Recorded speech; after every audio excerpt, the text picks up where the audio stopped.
Hey everybody, welcome back to the Candlestick Kids Fantasy Football Podcast on the Fantasy Focused YouTube channel. I'm your host for today, Bobby Lamarco, and I'm joined once again. We took a week off. The fire was too hot. The passion was there. We had to take a week off from each other. My partner in crime every Wednesday, Buck. Buck, what's going on, bud? It reminded me of Knocked Up, where in the midst of the pregnancy, they had to cool off, right? They had to cool off. Thankfully, I'm not pregnant, despite popular belief. I was simply in Philadelphia gorging down cheesesteak and roast pork sandwiches, which, in my opinion, Bob, the roast pork reigns supreme over the cheesesteak itself. The roast pork was one of the finest sandwiches I've ever had in my life. DeNick's in Reading Terminal. If I lived anywhere near there, I'd be the fattest person on earth, and I'm already pushing that. So hopefully we can give the people some good fat picks here. Not just today, Bob, but on Sunday. The show is brought to you by our Sunday live show. We go live from 10 a.m. until we answer all of your questions, or until 1 p.m. if there are just so many of you, which there should be. We'll just keep going. We're like the Energizer Bunny. Bob and I get emotional. It's what we do on the show, and we're going to bring some of that emotion here tonight. Yeah. How are you doing, Bob? I mean, it's been 2 weeks since a Bob and Buck show. I know. You know what? And the thing is, last week, I was like, you know what? Whatever, man. If he doesn't want to be with me on this week, that's fine. I was a little bitter. You know, I actually had to cool off for a couple days, but I bounced back. By Sunday, I was back in love. We're good to go. But honestly, man, I like Wednesdays. I like having our Wednesday show right in the middle of the work week, popping on here, talking about some fun topics, including Thursday Night Football, including starts and sits of the week, and our QB and tight end streamers. So we're going to go through all that today.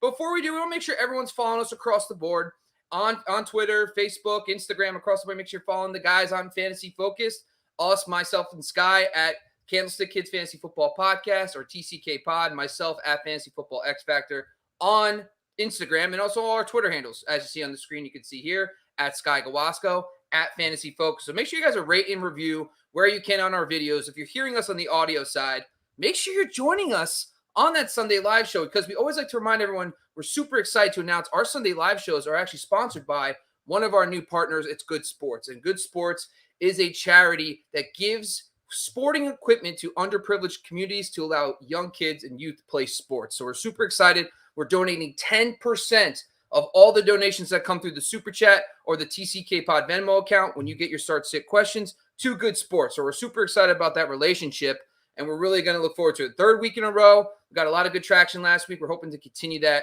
moving forward. Buck. Sunday live show. It's not just football. It's fun. It is fun. I had a blast this weekend. I was in it. I was feeling good. You know, it takes a while because I get up at 5, you know, and I try to hold off on the coffee till about 6 because I want to have a good boost for the show. But then by 7:30, I'm just like, at that point, I'm just like, let's go. I got Buck flowing. He's dropping some weather knowledge. Let me know the wind. And once Buck starts talking wind, I'm all in. So that's what I'm talking about. Super exciting stuff. So if you need weather, injuries, ins and outs, all that stuff, we got it for you on Sunday Live. And fun, of course. All right, so let's go into our topic of the day. And, of course, it's going to be our Thursday Night Football preview. And, Buck, you know, right off the bat, a lot of injuries. This is kind of the key for this game. Everybody knows about Baker and Nick Chubb and Kareem Hunt. But then there's a bunch of guys that are banged up that aren't as notable. Guys like Odell Beckham is questionable. 4 linebackers for the Denver Broncos are projected to be out for this game. That's huge news for the running game because Ernest Johnson, which we'll talk about in a second, you know, whether he should be in your lineups this week as a sleeper pick. I know he's a popular waiver wire. But right off the bat, very low over-under, 41.5. Browns are only favored by -1.5 with Case Keenum coming on to play. And listen, he does have familiarity with Kevin Stefanski from his time in Minnesota. That was one of his best years. I think Kevin Stefanski was the QB coach that season. But at the same time, that's some familiarity. I think they're better off with Case Keenum versus a banged-up Baker Mayfield. But before we get into the individual players, Buck, give me just a general thoughts on this game. What are you looking forward to? What are you not looking forward to? So, I mean, it's the lowest over-under of the week at 41.5 by 2 full points. So that always stands out to me from a fantasy football perspective, simply because something has to give in this game. And when I look at it, I can't figure out quite what it is. If you were to tell me that Kareem Hunt is suiting up for the Browns with that linebacker situation going on in Denver, despite the strong defensive line and their presence in terms of stopping the run, I would say I'm hammering Browns on this -1.5. But it presents such a variable. We have not had a pure sample size for Ernest Johnson, and that's one of the things that slightly concerns me. But the other thing that concerns me here, Bob, is who's the fourth option? Is it Felton at this point? Yeah, you're muted, Bob. Guys, my bad. I'm used to letting Buck do his thing. My fault. Yeah, it's Felton, but he's like a converted wide receiver. He's kind of like a hybrid wide receiver player. I'm not expecting him. If Johnson goes down, it would be extremely interesting. They did sign someone off their practice squad. I'll look that up right now. But yeah, it would be Felton would be the PPR asset. And if you were in a game flow, like if they were playing Kansas City, I would say Felton would be the preferred play. But this one could be in the trenches and ugly. So that's kind of my thoughts there. Yeah, I agree with you there. I'm going to say that the Broncos actually get this one. Teddy B has stepped it up in terms of the pass game. I know you're looking at two very apt defenses here. You got Denver, who's sitting there fifth against the pass, fifth against the rush, 11th versus the pass. That's, top 33% for both. And then you have Cleveland, who's seventh against the pass and ninth against, I keep flipping it. Seventh against the rush, ninth against the pass. So, it's really tight, right, when you look at it. So I think they can overcome the linebacking problems, and especially if Odell Beckham Jr. is out of this game, I look for the Denver Broncos to continue to spread the field the way they have over the last 2 to 3 weeks. Teddy B's starting to get a little momentum there. It's a shaky club in terms of their offensive production, but they're starting to get a little bit of a mesh point there when it comes to the receivers and Noah Fant connecting with Teddy Bridgewater. Yeah, and it's also key to remember, like guys like Jarvis Landry and Jerry Jeudy technically have been activated off IR, and they're not. They have till 4 p.m. tomorrow to activate them. So it'll be interesting to see if they're actually involved in this game because Jarvis Landry, they say it's a 50-50 shot. Jerry Jeudy, I think he's 1 week away. But those are two guys. If they come in, that's going to help boost some of the production around because those are just really talented players. But like you brought up, Albert O, KJ Hamler, a bunch of other Broncos have historical injuries to their offense. So it's been good for fantasy because there's only like 3 really good players now. So it's awesome for fantasy because you know who's getting the ball. It's not going to be spread thin like usual. But let's dive into some of these guys. Obviously, I think Teddy B, Case Keenum, 2 QB option. Quick thoughts on these guys. Would you play them in a super flex 2 QB league if you could, or would you try to fade them if you have to? Considering the quarterbacks that are already shelved for bye weeks, absolutely. But you have to look at it this way. If you're starting one of these 2 QBs, you're banking on them scoring 28 points overall as a team. You need that momentum. You need them to stretch the field. Here's my thing is you're looking at a game here where I think one team actually betters the other. I don't think this is going to be a 23-21 game. I think it's going to be more like a 30-14 type of matchup here. And I think when it comes to it, that's not enough to roll the dice on either quarterback. I think there are better options because of the defensive prowess of both of these teams. I'm going to stay away for this week in terms of starting in a super flex, but you don't really have much options. So whatever you can really get, if you're like the last in the waiver options, and you were carrying one quarterback. I don't know about you, Bob, but I carry one quarterback in probably half my leagues. And then I completely stream on bye weeks. Yeah. If you're in that situation for a super flex, you might have to get this low on the barrel. This is like, what's the off type of Jim Beam? The very bottom of the barrel, Jim Beam. There's a name for it. There is. Old Forester. I don't know. The Case Keenum of whiskeys. The Case Keenum of whiskeys. Exactly. That's going to sell huge in Cleveland after he gets a W this week. Yes, it will. So, on the Denver Broncos side, let's talk about the running backs. Melvin Gordon, Javonte Williams. It can't be more of a 50-50 split, and this has really killed their fantasy value. And the one thing the Browns defense does well is stop the run. 6th fewest rushing yards on the year. They've been a huge pass funnel defense. Teams have been – you saw what Mike Williams and those guys did just a couple weeks ago. Are you excited to start Melvin Gordon and Javonte Williams? Are you trying to pivot from these guys? What's your thoughts on these 2 players? I'm not excited about it, but I'm in a position where I have to do it.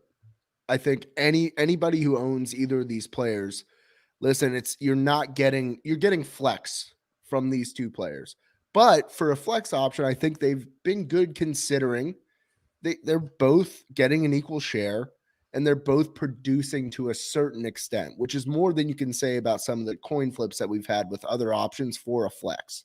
Yeah. So I would say you're stuck with them considering just the breadth of how many good players are a part of this bye week. If you have them, you have to start them in your flex, in my opinion. That's the way I look at it, outside looking in.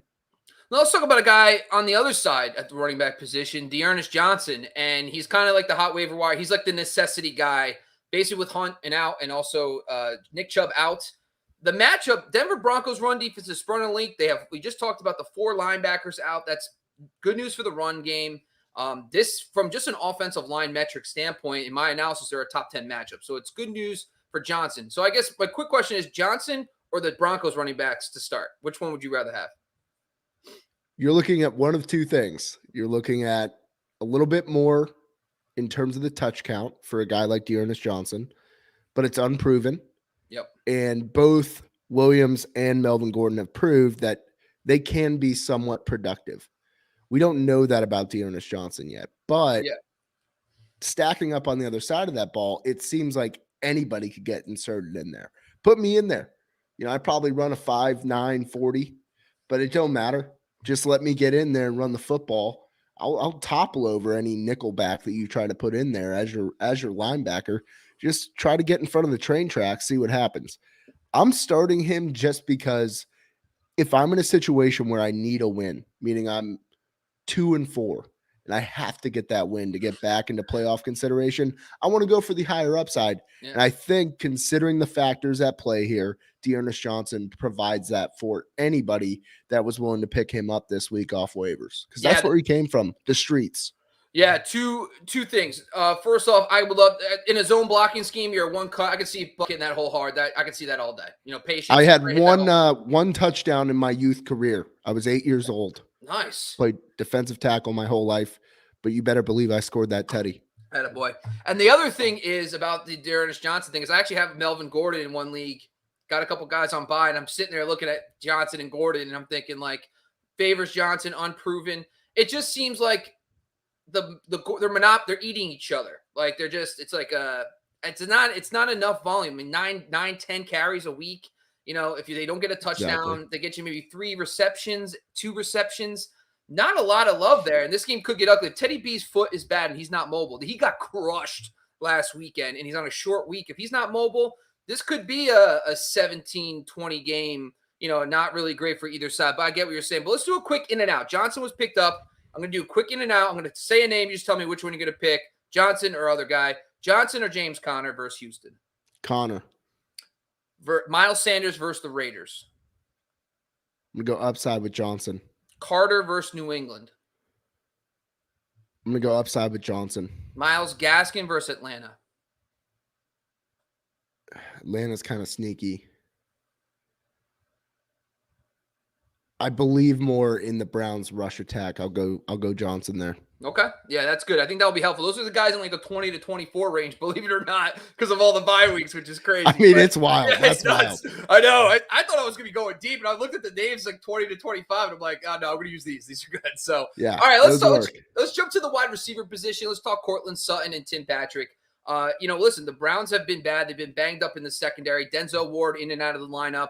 But overall, they're missing a safety, MJ Stewart, and it's just shown in the back end over the last couple of weeks. Now, I guess the question comes, are you looking to start Cortland Sutton this week with with Teddy B a little banged up, or are you buying Cortland Sutton and Tim Patrick with a better matchup against a banged up Cleveland secondary? So I'm not staying away from Patrick. I think everybody that has him at this point has a judgment call to make for a flex position. I think Patrick fits in there perfectly. He helped me to 2 victories in the flex spot last week, and he's just turning out to be kind of a steady target there for Teddy B. Cortland Sutton is a hammer home start for me. Last 3 games, targets 8, 11, 14. I look for the fact that this is truly the number 1 receiver, and he could separate. He has size, and I think he'll make a big play in this game, but the volume is also there. So if you factor in big playability with the volume and the fact that I actually do think Denver comes out on top of this game, I'm going to go Cortland Sutton. He'll be a big part of that. Yeah, I have no problem betting on the talent of Cortland Sutton when he's got decent matchups. And with the Browns struggling in the secondary, Sutton has shown that he's got the goods when he's got good matchups. So I'm buying a little Sutton this week as well. All right, let's jump over to the other side. Listen, OBJ is questionable, but it looks like Donovan Peoples-Jones is probably the best receiver on the Browns for fantasy so far. And let's say Beckham's in. How do you feel about this receiving core with Case Keenum? You know, you've seen in years past, backup quarterbacks tend to lean a little towards backup receivers. That could be something little narrative for Donovan Peoples-Jones, but it's a really tough match. The Broncos are very good in the secondary, a lot of good talent cornerbacks in that secondary, but anybody you're taking a dart throw on, DPJ, OBJ, what's your thoughts about these guys? Now, I'm not trying to put you on the spot, but I would love to have you quantify the backup quarterback to backup wide receiver stance. I want the proof. I believe you, but I would just love to hear you rattle off like Charlie Batch to who's a backup receiver for the Lions in 1999. I don't know. That would be awesome, though. Yeah, no, that's great. It's good you called me out on it. Honestly, I don't have any proof, but I will have it for Sunday for us live. No, I would just be enthralled with, like, we could do a whole podcast on that. But I only want it to be Charlie Batch. Okay. Like, it's 1 hour dedicated to Charlie Batch's career and his connections with backup receivers. I wasn't trying to slight you at all, Bob. It just intrigued the hell out of me. My dad and I came up with the Batch list like 20 years ago because my dad just goes, holy shit, that's the ugliest guy I've ever seen in my life. And then we just started rating different athletes on the Batch list. That's so perfect. Like Jay Buhner was in there, Edgar Martinez, the Bash Bros. You know the deal.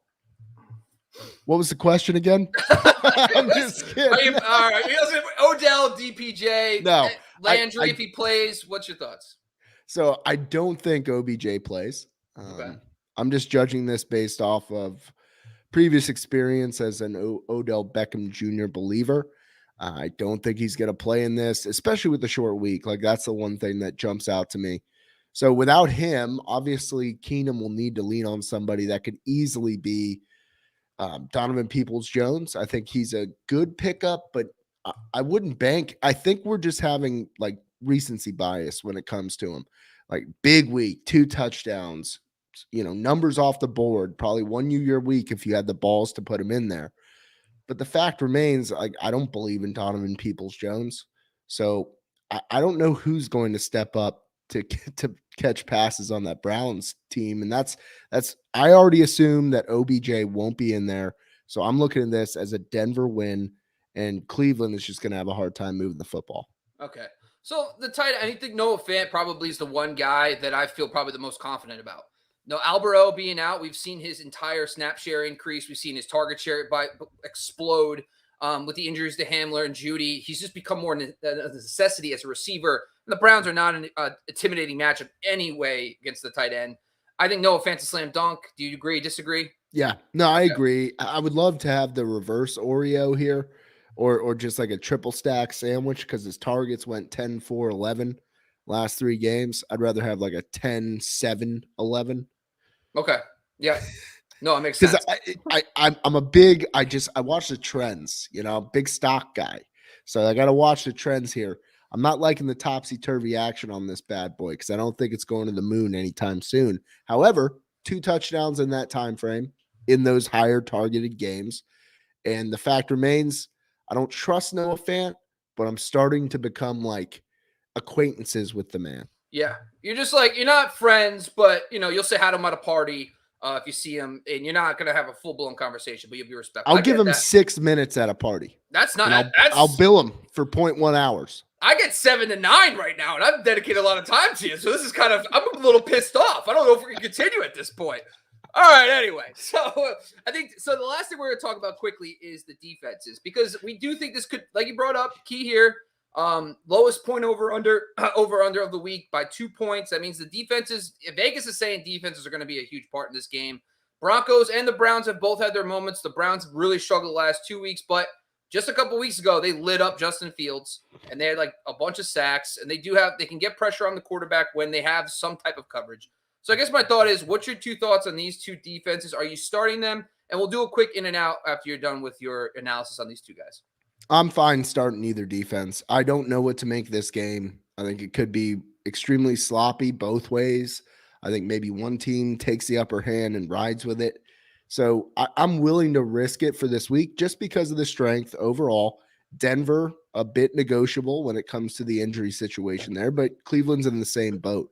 So when I look at it, I can start either one this week and I'd be okay with it just because Vegas is usually pretty right, Bob. So you're flipping a coin. You figure one of these two teams should hold the other team under 14 points. Yep. And so quickly, Colts versus San Francisco or one of these defenses? Either one of these defenses. Okay. 49ers versus the Colts. Same game. So which one of those? So I'm going to give you, I'm going to say 49ers defense versus the Colts or one of these two. So 49ers. 49ers. Okay. Giants versus the Panthers. Panthers. Okay. Dolphins defense versus the Falcons offense. So Dolphins DST. I'm going to go either one of these two teams, Cleveland or Denver. Okay. And then the Packers versus the Washington football team. Would you take the Packers DST or one of these two? Packers. All right. That's it, folks. We spent a lot of time on Thursday Night Football. Who would have thought? You know, I'm actually excited about this game because it's just a crapshoot. I have no idea what to expect. I'm just a pontificator, all just hot air. I like it. I mean, hey, only me and you could spend this much time on the Broncos and the Browns with a bunch of backup players. It's a good Thursday game, Bob. Give us some credence. It's going to be fun, man. So that was our Thursday night preview brought to you by our Sunday Live Start Sit Show and Good Sports, our new sponsor. Every Sunday, we donate 10% of all our proceeds from our donations to Good Sports. It's a youth charity organization that gives equipment to underprivileged communities. So make sure you're checking us out every Sunday. Before we move on to our next segment, we have a quick question we're going to bring over because I think this is a topic from Nuke on YouTube. Nuke asks, Wentz or Bridgewater full PPR? What's your thoughts, Buck? I'm assuming in this situation, Bridgewater is healthy. I'm going Bridgewater. Okay. And by healthy, I mean able to move around a bit in the pocket. Yeah, I think I'm going to actually go Wentz. He's kind of feeling it a little bit. Gives me that. I almost feel like we're banking on 202 from one of these guys. That's what we're hoping for in this scenario. I just feel a little more confident that Wentz could be in that range. I think Teddy's going to be fine, but that foot injury bothers me just a little bit. One more book from Twitch, our Twitch community. Ramador. Is that Ramador? Ramador. Ramador, 217.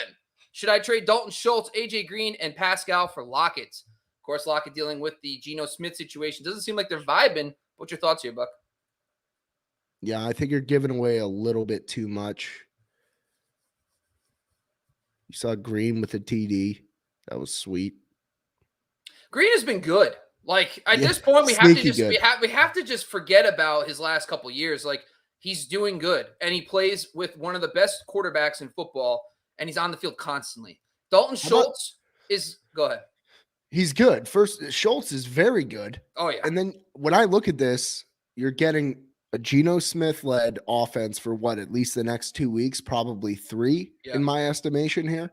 You got Dalton Schultz, top-tier offense, obviously off this week. AJ Green, probably the best offense. I'm going to stick with the 2 players on the best offenses. And I know Lockett's a great player. That's giving up a whole lot in terms of potential week over week.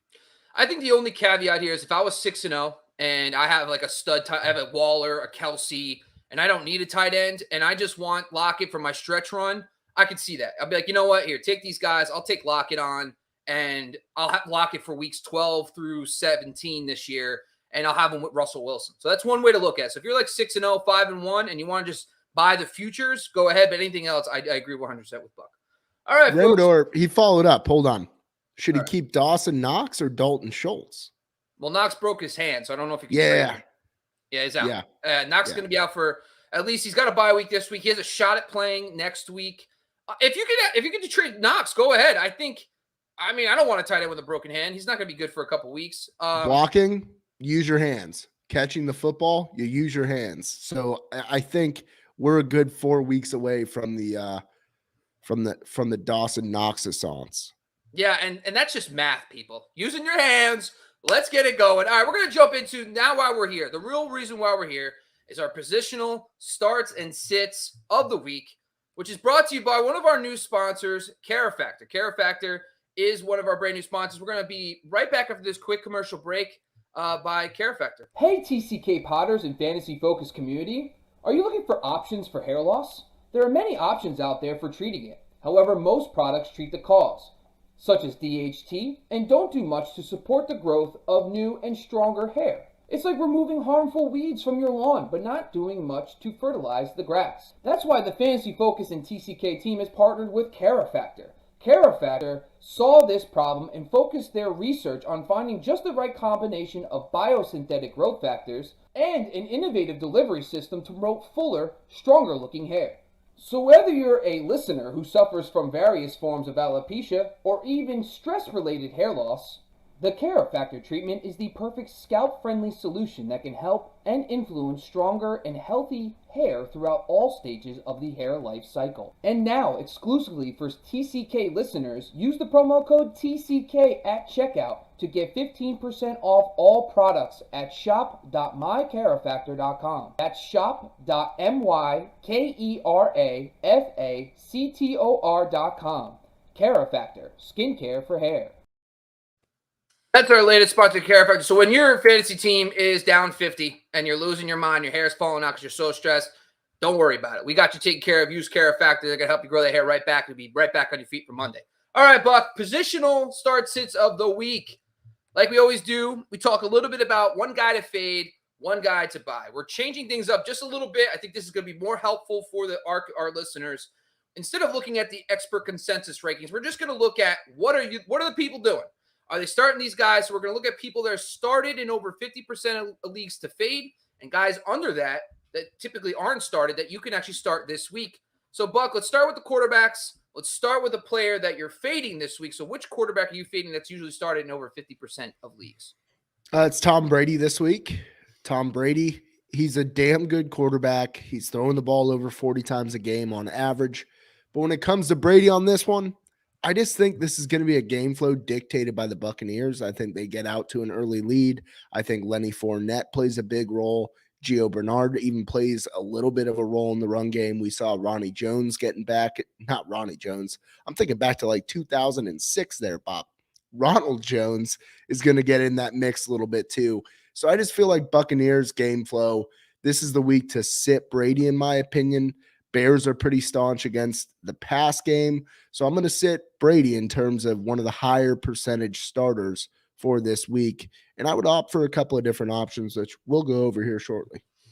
Yeah, it's tough because, we have so many guys on bye. So this made it really tough to find guys to fade because we're like dealing with 7, 8 guys that we usually deal with 12. So my guy to fade is kind of been a frequent flyer here, and it's Lamar Jackson. Now, Lamar Jackson, Cincinnati Bengals matchup, really not intimidating. But at the same time, the Bengals have allowed the 5th fewest points to quarterbacks. For whatever reason, the Bengals this season have not been a huge passing volume team. They have one of the 4th fewest dropbacks per game. So offensively, they're using the ground game. They're slowing down the tempo for some reason. And then on the defensive side, they haven't literally given up a lot of points to quarterbacks. So when I looked at that, it made me look into Lamar Jackson a little more. So I wanted to see his 2020 stats versus this Cincinnati defense. He averaged 146 passing yards, 54% completion percentage, 2.5 touchdowns to 1 interception. Okay, but Lamar runs. So I looked at his rushing. 6.5 rushing attempts, 50 yards. He finishes the QB 18-9 in the 2 games last year. Now, 9 is fine. It would have got it done. QB 18, definitely not going to get it done. But overall, like when I'm looking at his potential upside in this matchup versus this Cincinnati defense, the Cincinnati defense is actually better than they were last year. So that to me says, okay, maybe there's something there a little bit. Cincinnati is more vulnerable to the ground, and we know that the rolling situation there is it Devonta Freeman this week? Is it going to be Bell? Is it Tyson Williams again? We know Murray's banged up. I just think that in these division games, especially the AFC North, they get ugly. They always get ugly. You end up seeing that 17-20 game. I think Lamar Jackson gets the dub. I'm not saying he won't, but I think he's not going to need to have a big explosive game. I don't think he's going to have it. So that's why I'm actually fading him. Now, probably because of all the players that are out this week, he's going to probably finish as a low-end QB1. But I think this is definitely for DFS. If you have a solid option, and I know Buck, for example, has a solid option for us. So, Buck, give us a player outside someone that's not usually started in over 50% of leagues that you're willing to buy at the quarterback position for this week. You want to talk about starting the season on the lowest of lows, looking as bad as humanly possible, to having a resurgence by finding one man, a man drafted number 4 overall, a man who can catch any football, one-handed, two-handed, one-footed, hopping on 1 foot into 2 feet. Kyle Pitts. I'm talking Matt Ryan here this week here, Bob. Matt Ryan, last 2 weeks, looked incredibly sharp. Finding Kyle Pitts in the game. Calvin Ridley should be back for this game. Dolphins, 29th ranked defense against the pass, believe it or not. That was an outrageous stat when I saw it. I couldn't believe it. But you look at the stats. I mean, Tom Brady, did he torch him? Yeah, he torched him. But this is a defense here who's gotten shredded. And Kyle Pitts making his move. Here, I think this is kind of that point in the season where we're going to start to see him getting baked in for 8+ targets a game. And I think it's going to be very good for Matt Ryan this week. I look for Matt Ryan to have a good game against the Dolphins, potentially get a win. And their secondary is banged up. Howard's banged up. Byron Jones is banged up. They both missed the game in London. That's not good. And I think Calvin Ridley coming back, coming off their own bye. Russell Gage hopefully back. I'm feeling it, Buck. I like it. That brings me to my guy. And I'm praying that this guy has his own weapons healthy, and it's Ryan Tannehill. Now, Tannehill has been he's been a disappointment for fantasy. I think a lot of people, he was in that bunch, Jalen Hurts, Tom Brady, Matthew Stafford, that range where a lot of those guys are flourishing, and Ryan Tannehill is not. A lot of it has to do with the fact that you just give the ball to Derrick Henry and let him do his thing. And that's worked fine. But in this game against Kansas City Chiefs, the one thing I wanted to look at was they did play them twice in 2019. And in those games, the Chiefs that season were 7th in Football Outsiders DVOA, which is essentially a defense-adjusted success rate for fast defense, 7th overall. This year, they're ranked 31st. So there's a huge gap between those two. Now they're not a good secondary at all. So I looked at the games from 2019 when they were a top 10 defense. Tannehill threw basically for 200 yards, 2 touchdowns, okay? So that's the baseline I see this. But now you're talking Patrick Mahomes against the Tennessee Titans defense, where that Titans D is not slowing down anybody. Like my mom could go out there and drop Except in the red zone, Bob. Take it from me. Oh, I lived it. Well, yeah, over the shoulder. Yeah, I get it. But yeah, so that's where I'm seeing that this game flow is probably going to lead to Tannehill. Plus, Julio got banged up again. I'm not sure where Julio's going to be. He might miss more time. I don't know. But A.J. Brown in that second half started getting cooking. A.J. Brown looked healthy, and he did it against the Buffalo Bills, Tre'Davious White, and those guys. And if he's doing it against them, there's nobody on the Chiefs that could compete with A.J. Brown. That, to me, tells me that Tannehill's going to get it cooking. And if Julio comes back, I just want to see them on the field at the same time. I think that's going to be huge for this game. But I also want to take a look at the last 4 games. There was a 4-game stretch where the Chiefs allowed at least 30 fantasy points to the quarterback. Prior to last week, which was the Taylor Heineke game, which makes no sense because Heineke is the best. Makes no sense. So right there, the defense is allowing big games. The game flow suggests Patrick Mahomes and them are trying to get back into a flow. So I think they're going to come out swinging. They're going to throw a bunch. I think that's going to lead to Tannehill being an absolute buy this week as a top 12 quarterback. All right, that's the quarterbacks for this week's segment. Let's jump now to the running back position, Buck. Now, give the people a running back that's currently started in over 50% of leagues that you would actually fade for week 7. Well, these people are chained to this individual. I'm one of them. It's depressing. It's not uplifting. It's not like listening to the Mighty Mighty Boss tones on your way home from work. And, that's the impression that I get. Miles Sanders. And this is going to be some hard-hitting fantasy advice here, folks. 13, 6, 6, 5, 5, 7 points in half-point PPRs over the first 6 weeks of this season. Dead to me, Bob. Miles Sanders is dead to me. But yet I have to start a zombie every single week. Listen, okay. I didn't want to get into this Miles Sanders conversation. You're right. They don't – if you watch that second half against Tampa Bay, arguably a top 3, maybe even the best run defense in football. Sanders is just breaking run after run after run.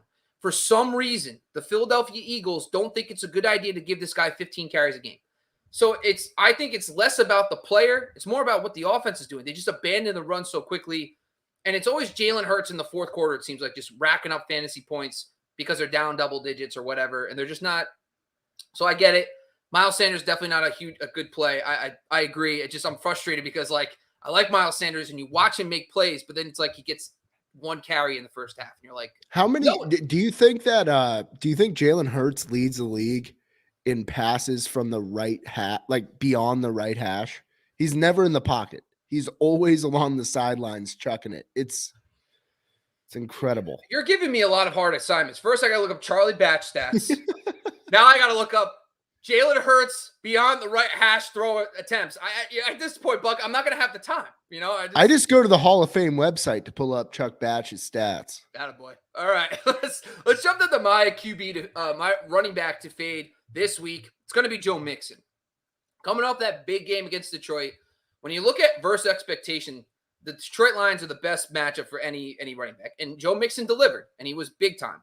But this week he gets the Baltimore Ravens, and the Ravens actually haven't been that good against running backs, but it's for different reasons. They have early on in the season, they were allowing a lot of touchdowns, and then they also allow a lot of production through the air. Now, Joe Mixon last week had 5 catches, and he ended up scoring a touchdown, but that's typically not Joe Mixon's game. He usually gets 2-3 targets each week. They have Chris Evans, they have Samaje Perine, and Perine was out last week, so they give other work in the receiving game to those backs. But if you look at his last 3 games against Baltimore, he's averaged 24 touches for 94 yards. And that's fine. 94 yards combined between rushing and receiving is a solid high floor, but he has 0 touchdowns and only averages 3 catches a game. So from a fantasy perspective, you zoom that out, that's about 12 points. That's not top 24 running back numbers. So that to me right there says, and that's PPR. So in half point, you're down to about 10.5, and in standard, it's under 10. So he's been empty. He's not found the end zone, and he's getting all the work, but he's not efficient with that work. And then we're starting to see the Ravens defense really get better throughout the year. They just shut down Austin Eckler, and no one was shutting down Austin Eckler. And Eckler did nothing against them. So this season, the Ravens have not allowed a rusher over 60 yards. So like I talked a little bit a couple weeks ago, Jonathan Taylor had a monster week, but he scored 2 touchdowns, and he had that one long reception in that game. On the ground, he was under 60 yards. So I just think I'm not going to go out of my – Mixon's probably because all the bye week's going to be a low-end RB1, but I'm fading him in DFS, and I think the matchup isn't strong. But we're both being bold here, so we'd like to give people options. So who's a running back that's typically not started under 50% that you would actually start this week, maybe over one of these 2 guys? James Conner here, Bob. TD upside, 5 on the year so far. That's been quite impressive in 6 games. He's averaging 16 touches per game. That includes receptions over the last 3 games. That's a big number for me. I talk about requisite touches all the time. He's getting requisite touches. And Chase Edmonds fading just a little bit here, Bob. And James Conner proving that he's still got gas left in the tank. He's like an old 68 Volkswagen Beetle. He shows up, he does the job, and he could bounce off a semi-truck. That's how I feel about James Conner. And the matchup with Houston is a plus side as well. I like James Conner this week. I love it. I love that pick because, like, you just watched what the Houston Texans did against the Colts. They lost 31-3. This is like a James Conner game if you ever could project one. So it's great call. Great call. My guy is actually someone coming off a bye, and I think I'm getting a lot of mixed emotions. It's Elijah Mitchell. Sometimes we overthink things. I think when we look at the San Francisco running backs, we think the last few years, it's a rotation. It's really not. Really what it is one guy gets the ball 10 times, gets hurt, and then the other guy comes in and plays. That's basically what it is. This season hasn't been any different, right? Elijah Mitchell gets bagged up. You know, they lose Wilson early on. Mostert gets hurt. But when Mitchell was in, he completely dominated work. So last week he comes back. He gets 9 carries of the 10. So he gets 9 carries versus 1 for Sermon. That was the Trey Lance game. So the offense wasn't really vibing. Lance was taking carries. But when he was on the field, completely dominating running back touches. This week it's going to be Jimmy G again. And he gets a matchup versus the Colts run defense that has been susceptible on the ground. So right there it tells me that Elijah Mitchell is someone that I want this 49ers starting running back, and I think he's going to be a locked-in guy. So also another thing, too, I like about him, he was somewhat used in the pass game. Ran a route on 45% of dropbacks in week 5. Saw 2 targets. Now, that's not the 49ers running backs thing because they have the tight ends playing. They have Kyle Juszczyk, which, you know, at that point, if you got Kyle Juszczyk, you're going to use him in the pass game. So I like that. But in the 3 games that he's played this season, 45 carries, 189 yards, and a touchdown, 4 catches for 30 yards. So basically combined, we're looking at about 220 total yards in those 3 contests. So that's bankable right there in stats overall. So I think this matchup at home against the Colts, I want the RB1, and I'm actually trying to go get him in a bunch of leagues. That's my guy as a buy this week for the running back position. All right, Buck, let's jump down to the wide receivers. And we always like to start off with guys that we're fading. Who's a guy that we're seeing started in a lot of leagues that we're trying to fade, trying to get out of our lineups for week 7? Who's your wide receiver fade for this week? I'm fading Michael Pittman here. 49ers are simply shutting down opposing wide receivers, 2nd overall in the NFL. He's only averaging 6 targets over the last 3 games, which is always a number that stands out to me. I'd like to see him around 8. Double digits is always like icing on the cake. That's not happening. A downward trend there for Pittman, 8.73 on targets over the last 3 games. I want to see that number get bumped up. Those are rookie numbers. You got to pump those numbers up, Bob. Yeah, and Hilton, well, the one thing about Pittman is that Hilton got hurt again. Campbell got hurt again. And it looks like Campbell's done for the season. So I think long-term, I think the 49ers have been, with all their injuries, somehow have been figuring it out. Yep. And I think that long-term for Pittman owners, you should be kind of happy. But it was very interesting. He took a backseat to Hilton. Like right away, Hilton comes in. He's super interesting. Yeah, you're thinking that Pittman did enough to be the number 1. It's T.Y. Hilton still, which I thought, but Hilton can't stay on the field. But anyway, food for thought. My wide receiver fade for this week, and Buck helped me with this one. I was kind of stuck between 2 guys. I went to my consultant. He pushed me one way, and I'm picking on the Bengals again. It's T. Higgins. So T. Higgins and Tyler Boyd have been gobbling each other up because Chase has been the number 1. It's that simple. The biggest problem is, and a lot of people don't talk about this, is the lack of pass volume. The Cincinnati Bengals are 4th fewest dropbacks on the year. So that's, to me, like you're not going to get much from the other receivers. If you have Chase getting his looks, and then you have a 2A, 2B situation, you'll get 5, maybe 7 targets a week. It's really difficult to be consistent fantasy contributors without finding the end zone every week on 5, maybe even 6 targets, because that's a projection of 16 games. I know there's 17 now, but that's well under 100 targets. So that's not sustainable for fantasy. We're not trying to find that. So I personally think that at some point, the Bengals are need to go back to their normal mean. Like at some point, it's going to go up. This week against the Ravens, the Ravens have allowed the 4th fewest fantasy points to outside receivers. So if Chase is the one dominating on the outside, there's not going to be enough to also give Higgins his work. So I think right there, that gives me a red flag. Also, the 45% slot rate, meaning that 45% of the production for wide receivers goes to the slot versus the Ravens. That's the 3rd highest rate in the league. So that tells me that Tyler Boyd maybe might be a better play, slightly ahead of a guy like, for example, T. Higgins. So right there tells me I'm confident that in 2020 with Joe Burrow against this Baltimore Ravens team, 4 for 62. Not terrible, but that's not going to help you win weeks. And also, finally, T. Higgins, the first 2 weeks he scores. If you look at his yardage totals, 58, 60, 32, 44. If he doesn't find the end zone, he's a dud. And I think if you're going to look at the I think for T. Higgins and Tyler Boyd, you have to go week to week and evaluate the matchups. If it's a slot funnel matchup, you go Boyd. If it's an out wide matchup, you go Higgins. But overall, it's Chase until this volume goes up. That's why Higgins is my QB fade. And this is going to lead us right into a wide receiver fade. Lead us right into a wide receiver buy, Buck. I think I might have set you up here. Tell us who your wide receiver buy is for the week. Yeah, it was a good alley-oop. Hell of an alley-oop. Is that a John Starks move that you just pulled on him? Tyler Boyd. I looked over this matchup for like a good 25 minutes, Bob, and I broke down the previous 6 games.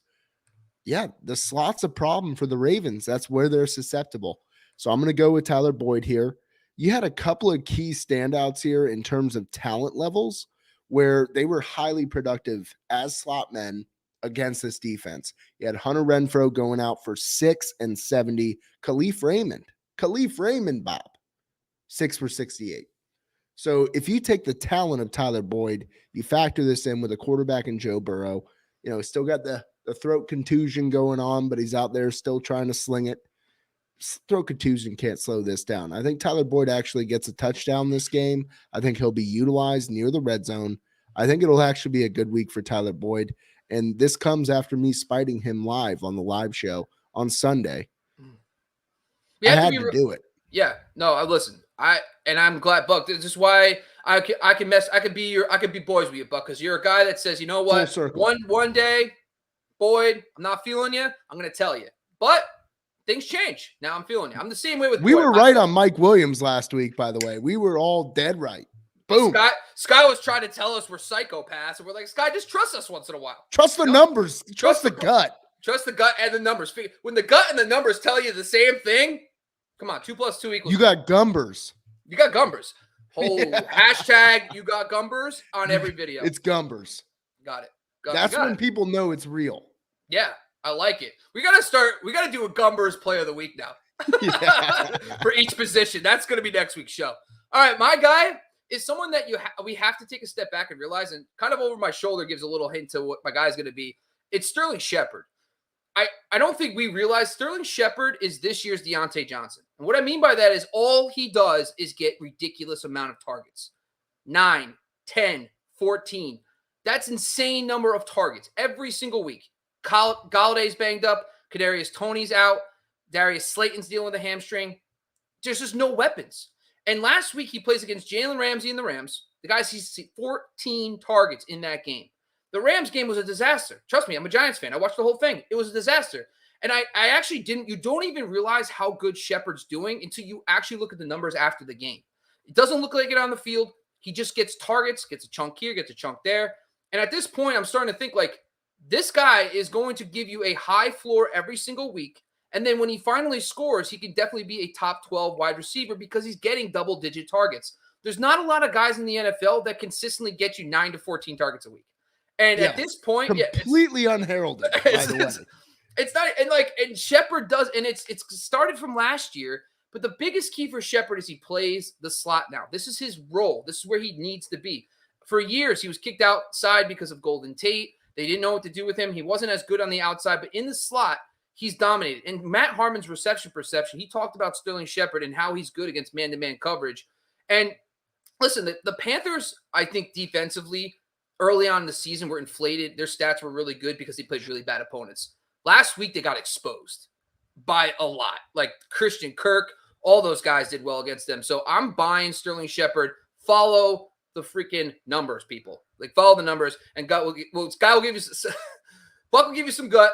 Bob will give you some numbers. That's what I feel about this. But before we jump into our tight ends, I just want to shout out one of our other sponsors, and it's actually Jersey Jungle. And I know if you have been following our show for the last couple of months, you know we talk about Jersey Jungle constantly, and it's football season right now. This is the time of year where if you love a football player and you're like, I just want to get his jersey, I want to rep him, I should get a Sterling Shepard jersey. I don't even know why I don't. Check out Jersey Jungle. This is the authentic stitch and twill jerseys, NFL.com level jerseys for half the cost. So you're getting quality brand name jerseys for decent prices with the Jersey Jungle. All you got to do is follow them on Instagram at Jersey Jungle. And all I say is follow them right now and look at their stories. They're constantly posting brand new custom jerseys. All their shipments come in. Just check out their stories for the next couple of weeks. But they also do orders. So if you want a jersey for Sky probably wants a Josh Jacobs. He's probably begging for one. He's like, at this point, if I don't get a Josh Jacobs, I don't know what I'm going to do. And if you guys use the promo code TCK, you get 10% off 1 and 2 jerseys, 15% off 3 jerseys. So make sure you're checking out their Jersey Jungle the next time you want to go get yourself a jersey. Now, Buck, you know the typical question. Give me a jersey that you're thinking you want to get right now. Kyle Pitts, the ugliest jersey in all of football, by the way. That number 8 looks stupid, but I want to look really dumb while I'm mossing people and making delicious one-handed catches 30 yards down the field. That's what I want to do. Yeah, I want to be like Kyle. I like it. A lot to unpack there, but I like it. So let's go into our tight ends now. Perfect segue, because now we got to talk tight ends. So now we have tight ends that are usually started in most leagues, over 50%. We got a guy that you want to fade. So, Buck, tell the people which tight end you're fading this week that are typically started in over 50% of leagues. So this is a gut feel. This is all gut. It's a person that went to my high school 4 years younger than me, maybe even 5. Man, I'm old. Tyler Higbee. He's been efficient with his catches. He's been efficient with his targets, meaning he's converting when he's targeted. Problem is the targets just aren't there per volume. It's not where I want it to be. He's not looking like he's getting all that involved. Cooper Kupp has taken up a lot of that mid-range game, and even more so than he was even last year, Bob. So this is a player that I definitely root for, and he has my utmost support, and I hope he does well. The fact is, I'm at that gut stage where I have to see it before I can buy into it, when I think there's some decent upside out there. And you'll probably laugh at who I have as my, I actually changed it on you, by the way, Bob. You might even hit him. So if you got to pivot, you got to pivot. But it's a plus matchup for Higbee, so it should work out. But I have to see it on the field. I have to do it. To back what you're saying up, they're using Higbee. He goes out wide on some plays, and he runs out like an out wide receiver to allow Cooper Kupp and the Woods to dominate the middle of the field. Exactly. Then he runs like this weird route in the middle, does like a little pivot, and that's it. And that's inside the 20s. Once they get into the red zone, though, then they start getting real creative. He starts running these fade routes, gets open in the middle of the field. That's the bread and butter. But the problem is they're hitting with Deshaun Jackson on big plays. Van Jefferson, Cooper Kupp's dominating. So they're really not getting that many red zone looks, and that's the problem with Higbee. And he's running routes. The backup tight end's banged up, which could be good news. But you're right. It's just weird usage. He's not getting enough volume, and I agree on that one. My QB fade for this week, apologize, Buck, I didn't have your thing up, is another guy that, it's really tough because when we were actually going through this exercise, the guys that are typically started, there's like 4 or 5 that are actually not, they're on bias, right? So my guy's Mike Gesicki. Gesicki's been doing very well. And I think a lot of this leans on the health of the receivers around him. Parker's been out. They also have Will Fuller's been out. And I think it's been a necessity thing. They needed to have somebody step up, and it's been Mike Gesicki. And it's been great. I think Parker, we'll see what his status is, and this could change if Parker's out again. Parker was practicing later in the week last week, so maybe he comes back this week. We'll see. But anyway, I think this is kind of important.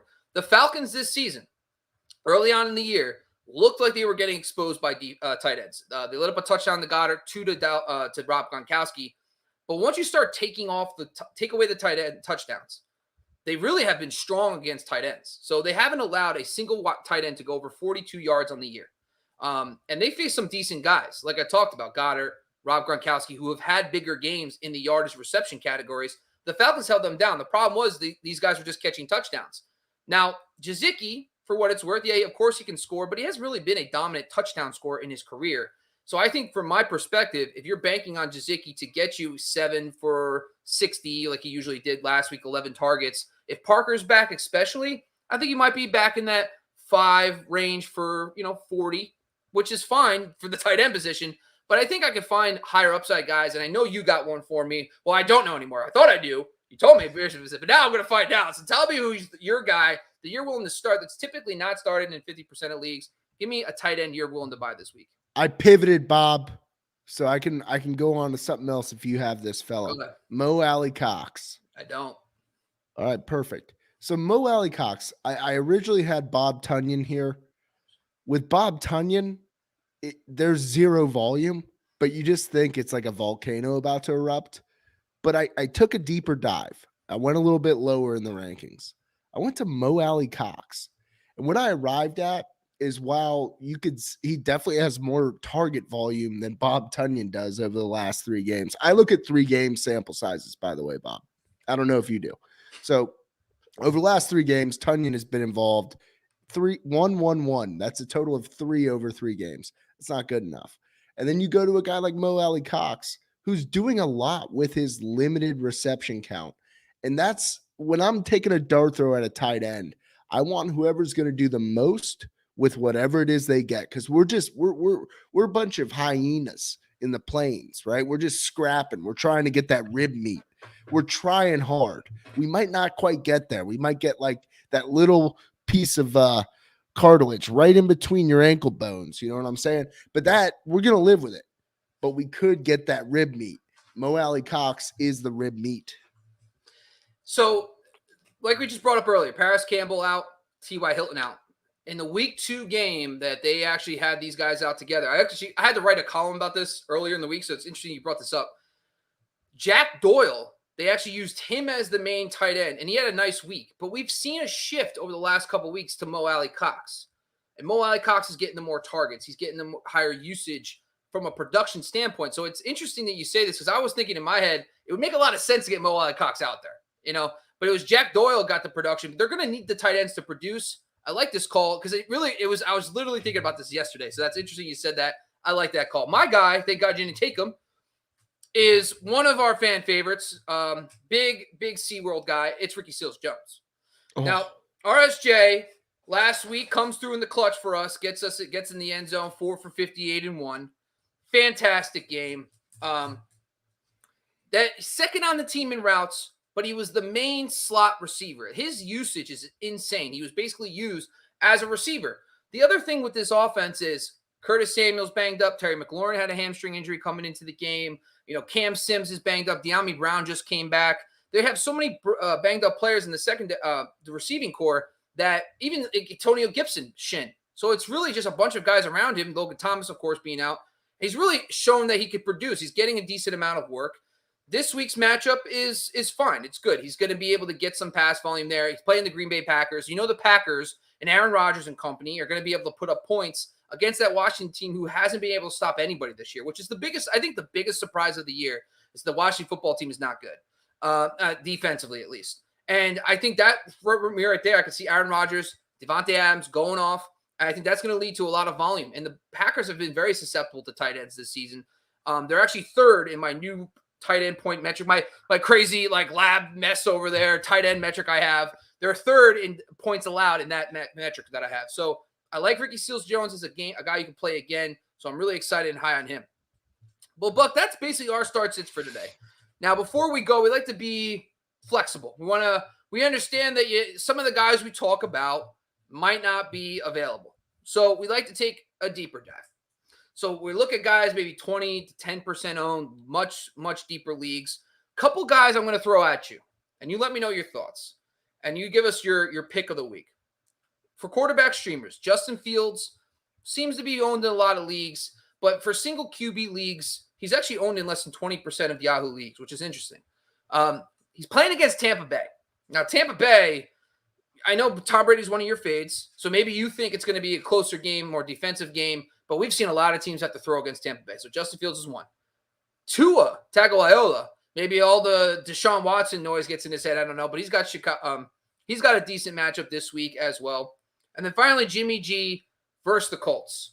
Now, I know Jimmy G doesn't sound sexy, but the Colts defense, secondary-wise, looks better than they think because they played Houston last week. But prior to that, they were getting destroyed. So I know these are some deeper names, but decent matchups. But what are your thoughts about these guys? Anybody else you're looking at as a deep streamer, or are you willing to take a shot at one of these guys? No, I think I would take a shot on Fields, to be quite honest. Dolphins looked incredibly sharp with one scripted drive.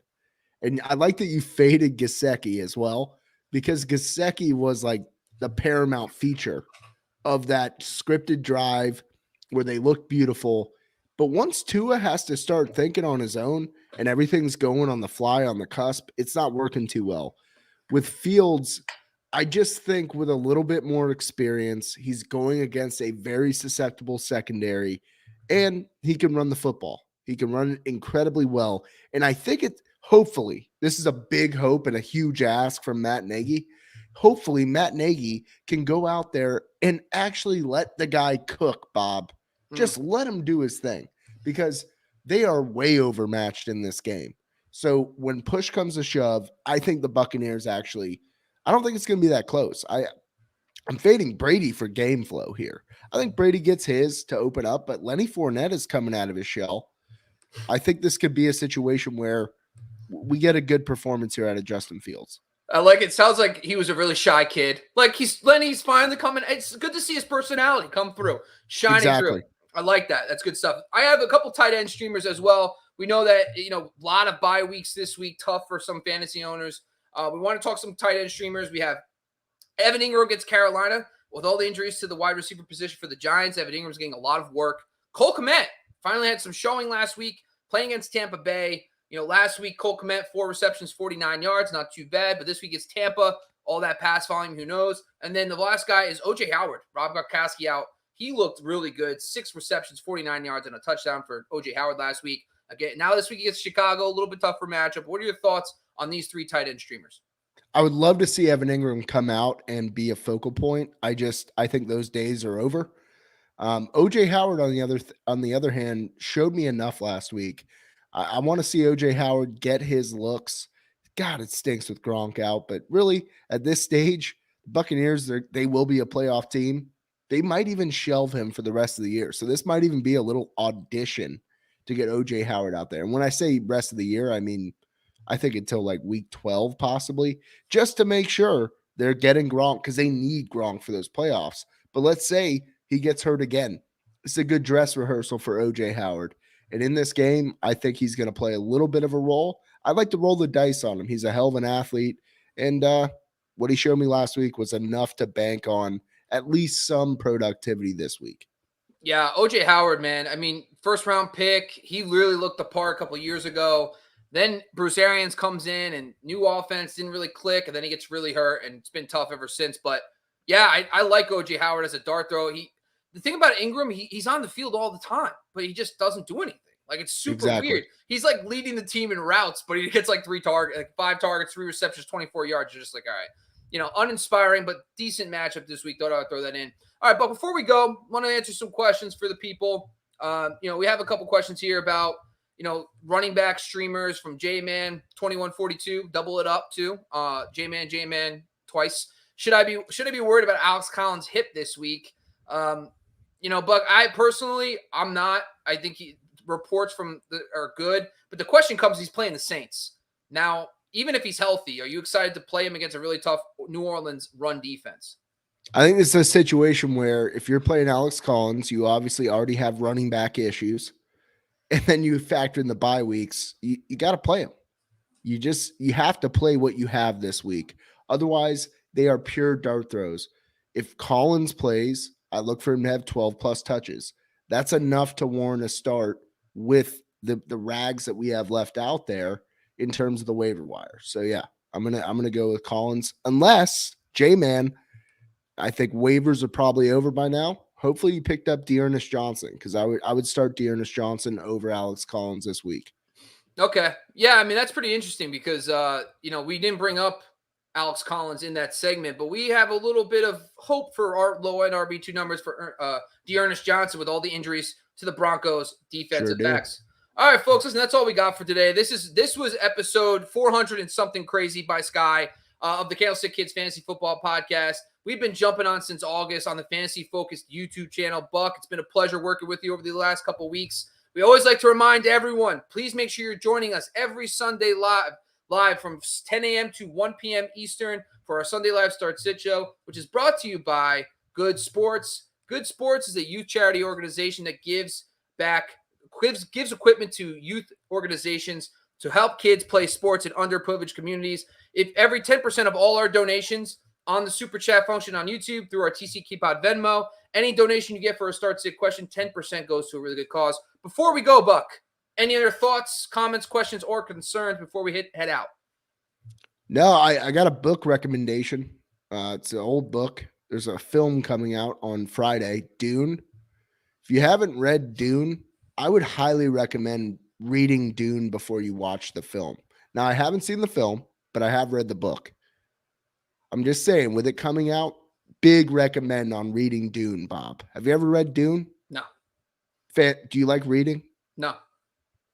But you read about football all day. You don't like reading fiction, is what you're saying. No, if it's not football related. Unfortunately, I'm a one-trick pony. Sorry, man. I wish I would. You, folks, read Dune before you see Dune. Because I don't want them. It's a tough book to encapsulate the emotions, the feelings, and there's a lot of inner dialogue within the text, meaning what the characters are thinking, which is a big element to what the actual story unfolds. So read Dune, folks, before you see Dune. Big recommendation. I thought you were going to say, kids, read books. Like, before you do anything, start reading books, everybody. All right. So I read before I go to bed every night, Bob. You're a sophisticated gentleman, and I love it. No, I'm not at all.